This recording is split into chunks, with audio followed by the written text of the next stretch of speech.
Mary understood what was expected of her as a woman married to an explorer and missionary. She was a white girl who grew up and lived in an African environment. She was determined, resilient, and tough, and also knew how to maintain a household in a climate which was harsh. She did so diligently, fully competent, and without any complaints. Away from home, Livingstone would travel through vast terrains in seek of a place for missionary work. In the process, Livingstone would find a suitable place to build his family, a home, and ever so constant pregnant wife. Livingstone would look for good fertile grounds and a river in which he could start a vegetation and sustain his family.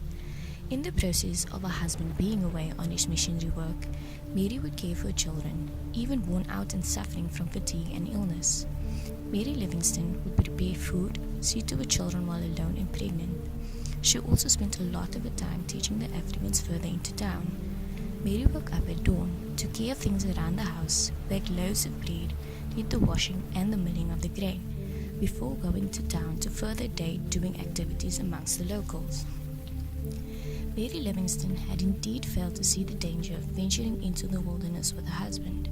When setting off with her husband, Mary had restricted herself to living in an ox wagon, even though she hated the conditions and restricted space she and her children had to live in. The children, as well as Mary and Livingstone, had been bitten by mosquitoes and insects and stood a great chance of falling ill to malaria.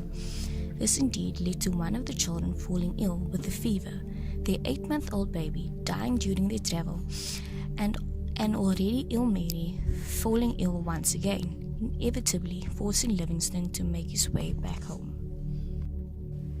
Livingstone was not at home a lot due to all of his traveling, but when he came home, he wouldn't do much around the house due to being very tired. An example of this would be that he noticed that their house had broken windows, but never bothered fixing it because he claimed ventilation was a good thing. In the end, he never thought of how the cold coming through the broken windows might have affected his family's health and just thought up an excuse of why not to fix it. Livingstone was familiar with Mary's background and knew that she would be perfect for him. He knew that Mary was familiar with the life of being married to a missionary and what it would be like. Livingstone knew Mary would not complain and could run their household competently. Livingstone knew that Mary would be ideal for him, as she grew up in a home where her father was a missionary and she knew what was expected of her. Livingstone describes Mary as a plain, common-sense woman, which at the time was all that he wanted.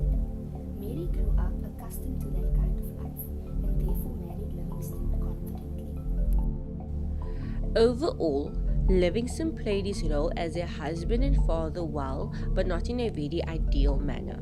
He left his wife alone at home most of the time to look after their children all by herself whilst he was away on missions. He would only return home when requested by his wife via letter or once he was done with his missions.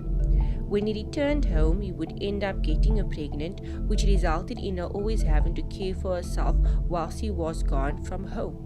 Despite that, he always made an effort to always be there for the birth of his children. He would suggest having his wife and children go with him on his missions, knowing that he would end up putting his family's health and life in danger, which in most cases resulted in him having to return back home and not complete his missionary quest. In the end, Mary was always supportive of her husband to the point where she sacrificed a lot in order for him to continue on his missions. Livingstone, on the other hand, did not sacrifice as much of his life and time for his wife and children because he focused more on his missionary work than on them. He mainly viewed his marriage to his ideal wife as that of status within the missionary community. As a result, Livingstone had an ideal wife, but he did not have an ideal marriage because once his wife became bedridden, he then viewed this as a handicap, which then held him back from fulfilling his greater purpose of going out and doing missionary work.